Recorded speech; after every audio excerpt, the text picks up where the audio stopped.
Community development and the principle of felt need. Introduction. Community development has developed a set of accepted principles or professed rules of action or conduct. Some of the basic principles which guide community development workers are the following: felt needs, self-reliance, self-growth, citizen participation, to mention a few. This study session will discuss only the principle of felt needs. Learning outcomes. When you have studied this session, you should be able to discuss the following principles of community development: the principle of felt needs, the principle of self-help, the principle of citizen participation, the principle of self-growth, the principle of self-reliance, the principle for self-direction, the principle of communication, the principle of felt needs. The principle of felt needs stresses that people must be able to identify what they want to do in order to achieve their desired development. Such identification is possible only if the people are able to identify what stands in their way to progress and are able to do something to remove it. Such obstacle is generally known as the problem of a community. The awareness of need arises from dissatisfaction with the way people are living and the urge to induce desirable change to improve such a way of living. Adewale, 1996. This is the starting point for community development. The principle of felt needs maintains that people must set goals for themselves and must endeavor at a pace favorable to them to achieve these goals. The essential factor in the identification of need is that the particular situation that provokes the need must be identified and understood. This particular situation constitutes what we have identified as the problem. The felt needs of a community can still be assessed from another angle. This raises the question of education as a process of community development. The essence of this idea is that it is where people have grown in their ability to understand problems that their felt needs will be appreciated accordingly. Anyanwu, 1992. The awakening of needs, the removal of the impediments to the satisfaction for such needs, as well as improvements in the technical skills required to achieve felt needs, are processes which involve basic changes in attitude, skills, and knowledge. Education is involved in these processes. As an education process, community development is usually employed as a means of educating the people to help themselves both as individuals and as a group. In this way, it remains a socializing process for the induction of social change for better living in a community. Amadike, 1989. This is achieved through the development of abilities, attitudes, and other forms of behavior, which are of positive value to the community. In this process, community development introduces new ideas and new abilities for solving problems. It gets people to keep abreast of the times, and this may be reflected in the urge to learn to modify old ways of looking at things. The process of education in the identification and treatment of felt needs helps people to think for themselves, to execute projects by themselves, and to effect lasting solutions to their community's problems by themselves. Many communities have grown to realize that lack of education is the greatest obstacle on their way to meeting their needs and raising the level of their economic and social advancement. Anyanwu, 1992. Where the majority of the people in a community have no education, it will be difficult for such a community to evolve any widespread sense of personal responsibility to facilitate improvement in the standard of living of the people. It is also not likely that such a community will be able to develop a responsible local leadership necessary for community development. Community development program is generally based on the idea of a community development agent working with the people rather than working for them. This means that the felt needs of the people must form the starting point for planning a program of community development. The community development agent employs his profession as a means of educating the people of his client community. The experience gained in the process and the lesson learned by group effort may influence the individuals in the community to realize their own needs and problems in relation to those of the community. Adewale, 1996. Such group and individual experience also highlights the importance for everybody to be willing to take part in, to accept responsibility for any measures to improve the condition of the community as a whole. The principle of self-help. Self-help is the main end product of community development. This principle highlights community development as a movement of the people. The first idea that is central to the principle is that it must be from the aspirations of the people themselves that their social improvement will come about. Community development programs generally have a multipurpose and intersectoral character in rural areas. For instance, agriculture, irrigation, rural industries, education, literacy, health, housing, social welfare, youth and women's programs constitute important components of community development. In urban areas, community development covers a wide array of similar activities.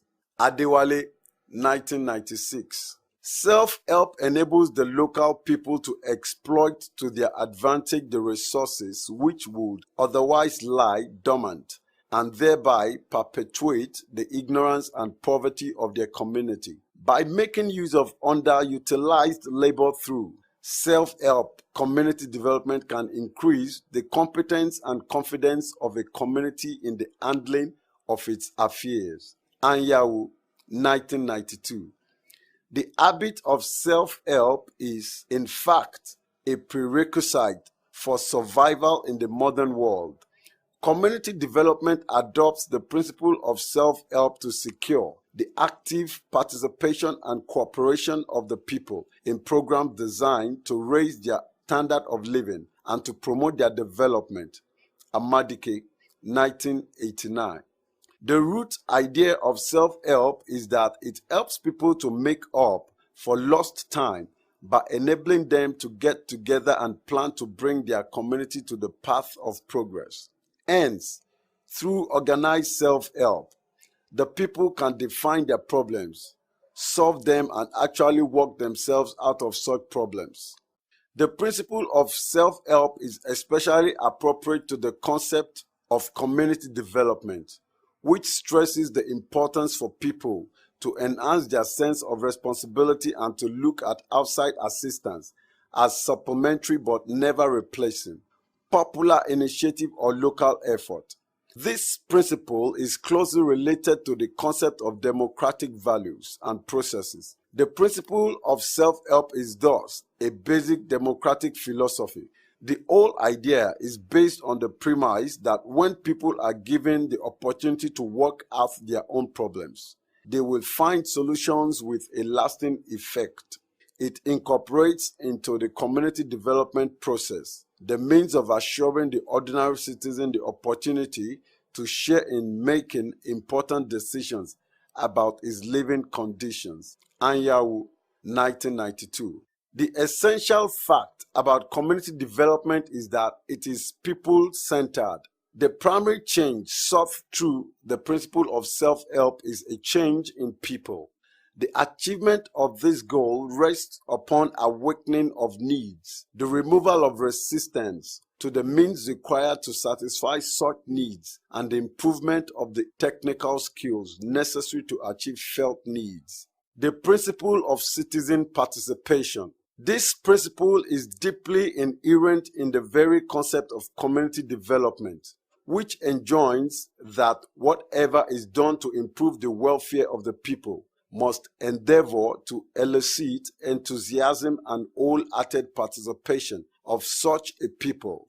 The idea of participation as it applies to community development strongly implies that success is assured where the effort of a local community is supplemented or aroused by the direction of governmental authorities. This idea portrays community development in its true light as a form of cooperation or partnership in progress. The principle of citizen participation stipulates that the local people should take part in the planning, execution, utilization, and assessment of the social amenities or facilities designed to improve their welfare.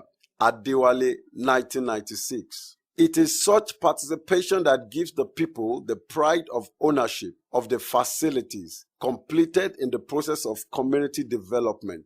For instance, when people refer to such social services within their community as our school, they are implicitly expressing enthusiasm and confidence in their community with a strong feeling of belonging to it. This underlines the fact that change for better living can be brought about by the cooperative effort or joint initiative of the people. The principle of citizen participation emphasizes the initiative of the people as a means of stimulating the active participation of all citizens in the work of community development. This implies that the stimulus needed for the success of development projects has to come both from people themselves and from governmental authorities. The community itself has to learn to realize and express its particular need for development, while executive planning must be based on the needs rather than on programs laid down required by the community, nor likely to evoke the enthusiasm of the people or to secure their active participation. Anyanwu, 1992. The people should therefore be given the opportunity to learn to participate in the working out of plans which affect them at whatever level. The principle of citizen participation creates faith in common understanding. It enhances the possibility of success in the execution of programs designed for better living in rural communities. It promotes the ultimate satisfaction of personal and community motives. Amadike, 1989. It reassures the integrity of the set objectives. It embraces faith in the superiority of community purpose, made manifest in the personal aims of individual citizens. The principle of citizen participation extols collective effort for community improvement as the catalyst by which human efforts can pursue the interchanges of energies and satisfactions for the growth of communities and the development of the wide society. It is embedded in the psychology of man, understanding and accepting best those actions which he has helped to originate. Adewale, 1996. It is this development that enables citizens to create a more wholesome social and material environment in their succeeding generations can grow. The principle of self-growth. This principle enjoins that a community does not have to accept or even to wait to have ready-made solutions to its problems, perhaps worked out by outsiders who have no connections with the community. It has to be able, through constant practice, to diagnose its own problems and to initiate action towards finding solutions to such problems. In this process, the community should strive to rely as such as possible on its own resources. It is such reliance on the resources of the community that leads to an appreciation and good management by its members of what external resources that may be infused into the community effort from time to time, either by government or external specialized agencies. Adewale, 1996. This may take the form of expert advice or grants in cash or kind. The essential factor in the community development process, the principle of self-growth, spells out the principal message that communities must be the agents improving their welfare. Citizens have involved in improving their own economic and social conditions. Amadike, 1989. They have to be involved in the development programs through which they can master and appreciate the process of community development to be. The knowledge of the process of community development enables them to define and determine their own objectives. The existing conditions and resources in their localities provide them with the baseline data, which in turn provide the basis for their development plans. It is such plans that people use to identify their needs and to define new goals for the development of their communities. Self-growth implies that people can develop a stable, responsive, and self-reliant citizenry, capable of mobilizing local resources for the satisfaction of the needs of their community and the attainment of a decent and wholesome life. Anyanwu, 1992. The principle of self-growth denotes that since people are capable of inducing purposive change for better living more significant and more meaningful through involving themselves in the control of that change, this means that people should cooperate more willingly under the situation that offers them the opportunity to participate in the determination of their desired change. Amadike, 1989. Self-growth involves the movement from one point to another point in ascending order of goodness in the life of a person. People are known to cooperate more willingly if they are sure to have the opportunity to participate in the determination of their desired change.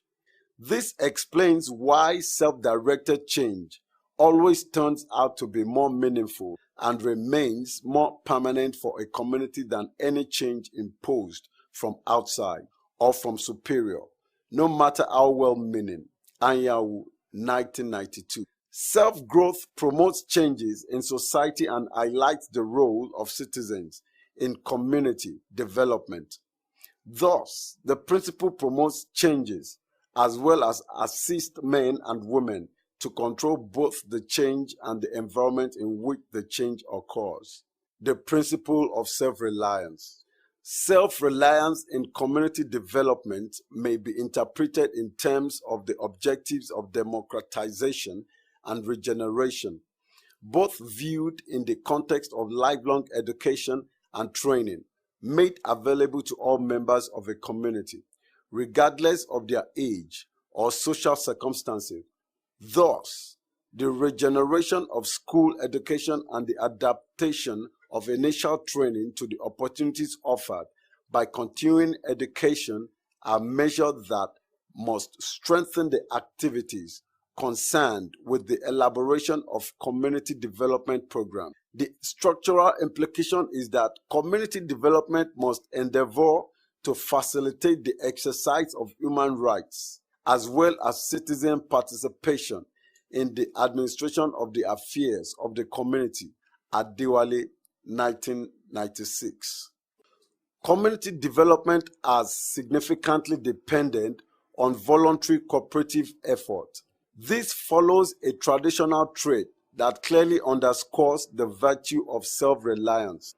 Community development trend involves groups of people in planned programs from which they may be adequately informed or from which they may gain skills that will enable them to cope more successfully with the problems of their everyday life. This principle promotes self-growth. It upholds the need for people to take their destiny in their own hands. This principle is fast growing in acceptability as a new formula for community development. Its widespread acceptance in the development planning of most African countries has the tendency to give greater stimulus and cohesiveness to community development in these countries. Anyanwu, 1992. Self-reliance in community development demands that community members should apply their knowledge and skills to the resources at their disposal. The implication of this demand is that in the process of community development, Citizens must endeavor to develop and sustain a society free of poverty, ignorance, disease, and squalor.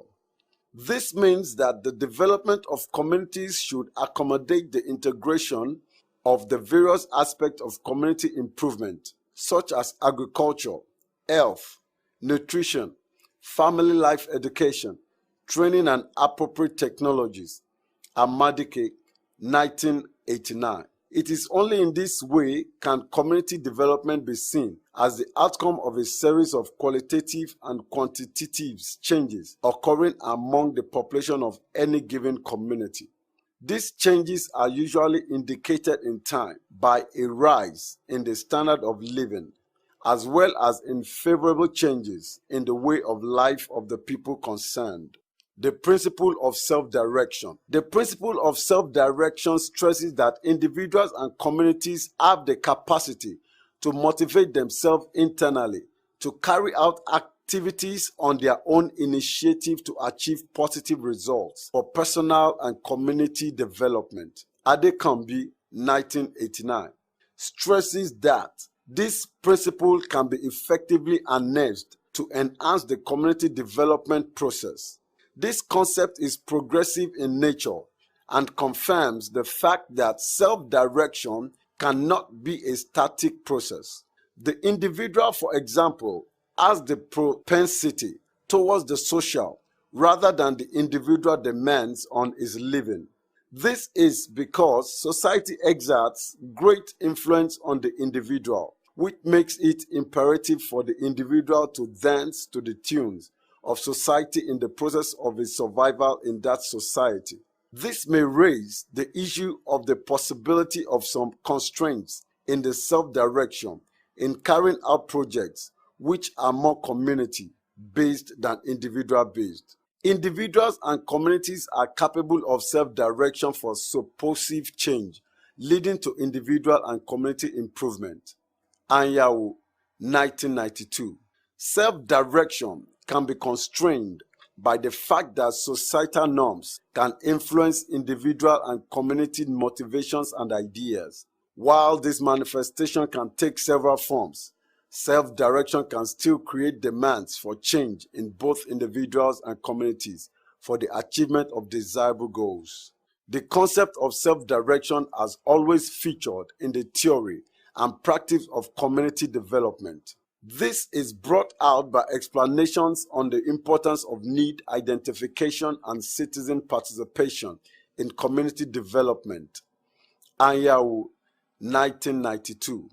Self-direction can both prepare a community for desirable social change and remove the syndrome of alienation from the community development process.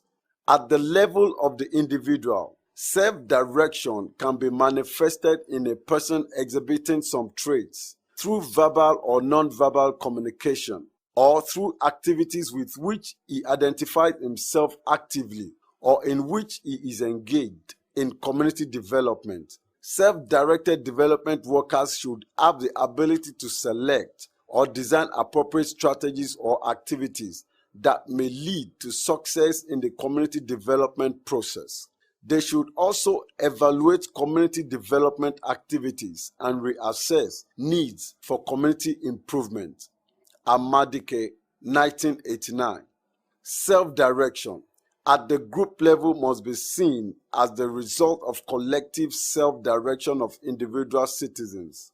This is because the group affords the opportunity for individuals to put forward ideas that are capable of reaching new goals and wider horizons. They can stimulate group activity through the motivation and mobilization of their group members, as well as through the enhancement of their participation in self-directed community development programs. At the national level, self-direction in community development is seen in the active participation of the various levels of government in pursuing positive policies aimed at developing the constituent communities of the country.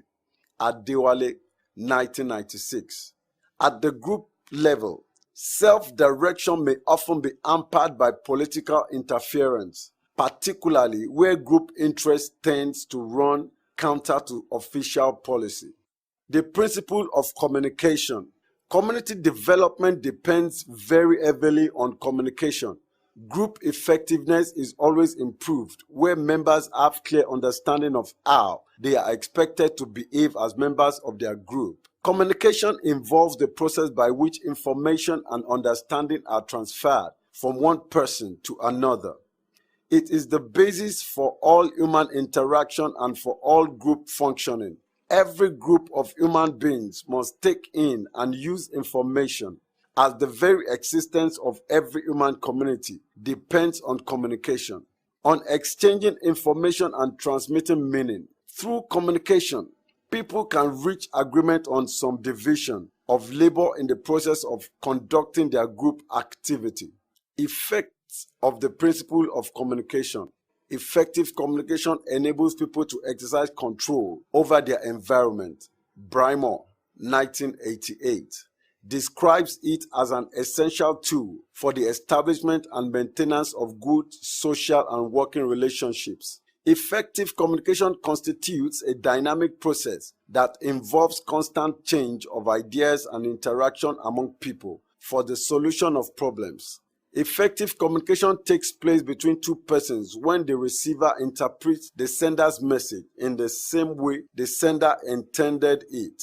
The means of sending such a message from one person to other is the channel of communication between them. Communication thus consists of a sender, a receiver, and a message. Adewale, 1996. The message may be sent by several means, more by gesture than words, more by the emotional tone of the statement than by its content. Communication is a process. The sending and receiving of messages often take place simultaneously. In this process, a person can be speaking and at the same time paying close attention to the receiver's non-verbal response. Communication among group members is an important aspect of community process. Every individual is born and for the most part lives his life in a group context. Between various societies, there can be great differences in the relative emphasis placed on the individual and the group. Amadike, 1989. Cooperation among group members leads to others. Most communities consider these as virtues that should be admired instead of personal drive, forcefulness, and individual self-assertion. Community development depends very heavily on communication. Group effectiveness is always improved where members have clear understanding of how they are expected to behave as members of their group. Effective communication permits any member to ask for opinion of all the others at any time. This enhances the participation of all towards the goal structure of the group. Communication has to be a regular feature of community development. The transmission of messages or ideas to the community and the expectation of response in a desired manner usually span the whole operation of the process of community development. Anyanwu, 1992. In this process, new ideas may occur all the time, but the diffusion of ideas has to depend on the network of social relationships as well as the effectiveness of existing channels of communication in the community. Community development agent cannot understand his client community and its changing problems if he fails to establish and maintain good communication with the people. An important element of communication is the share of experience or the enlargement of the area of mutual understanding among people whose experiences may differ. Communication in community development has to be nurtured and maintained henceforth through the effort of both the development agent and the members of the community. Adewale, 1996. The agent, however, must understand that success in the community development process depends to a great extent on his ability to nurse the good relations that may have been established. The development of communication within the community enables people to appreciate the value of face relations with other individuals. It helps them to develop the sense of public duty and to see meaning in the assumption of responsibility for community to improve their personal sense of duty and honor, which fosters their integrity and assures for them the opportunity and the will to make their own decisions over what they may have freely weighed. Anyanwu, 1992. Integrity has to be seen as clarifying other values, such as good order and a measure of justice in the conduct of community affairs. Study session summary. In this study session, we discussed the principle of felt needs in relation to community development. We noted that the principle of self-need stresses that people must be able to identify what they want to do in order to achieve their desired development. Such identification is possibly only if people are able to identify what stands in their way to progress and are able to do something to remove it. Secondly, we discussed the principle of self in community development. We stated that this principle highlights community development as a movement of the people. The first idea that is central to the principles is that it must be from the aspirations of the people themselves that their social improvement will come about. Thirdly, we examined the principle of citizen participation in relation to community development. We stated that the idea of participation as it applies to community development strongly implies that success is assured where the effort of a local community is supplemented or aroused by the direction of governmental authorities. We added that this idea portrays community development in its true light as a form of cooperation or partnership in progress. Fourthly, we explored the principle of self-growth in relation to community. We stated that the principle of self-growth denotes that since people are capable of including purposive change for better living, then it is more significant and more meaningful when they get themselves involved in control of that change. This means that people should cooperate more willingly under the situation that offers them the opportunity to participate in the determination of their desired change. Fifthly, we discussed the principle of self-reliance. We noted that this principle promotes self-growth. It upholds the need for people to take their destiny in their own hands. This principle is fast growing in acceptability as a new formula for community development. We explained also that self-reliance in community development demands that community members should apply their knowledge and skills to the resources at their disposal. We further added that the implication of this demand is that in the process of community development, citizens must endeavor to develop and sustain through their resources a society free of poverty, ignorance, disease, and squalor. Sixthly, we also discussed the principle of self-direction in relation to community development at the individual level. We noted that self-direction can be manifested in a person exhibiting some traits through verbal or non-verbal communication, or through activities with which he identifies himself as being actively interested, or in which one is engaged in community development. We added that self-direction at the group level must be seen as the result of collective self-direction of individual citizens. Finally, we examined the principle of communication in relation to community development. We noted that every group of human beings must take in and use information, as the very existence of every human community depends on communication, on exchanging information and transmitting meaning. It is the basis for all human interaction and necessary for all group functioning. We identify the share of experience as an important element of communication. End of study session 5. Thank you for listening.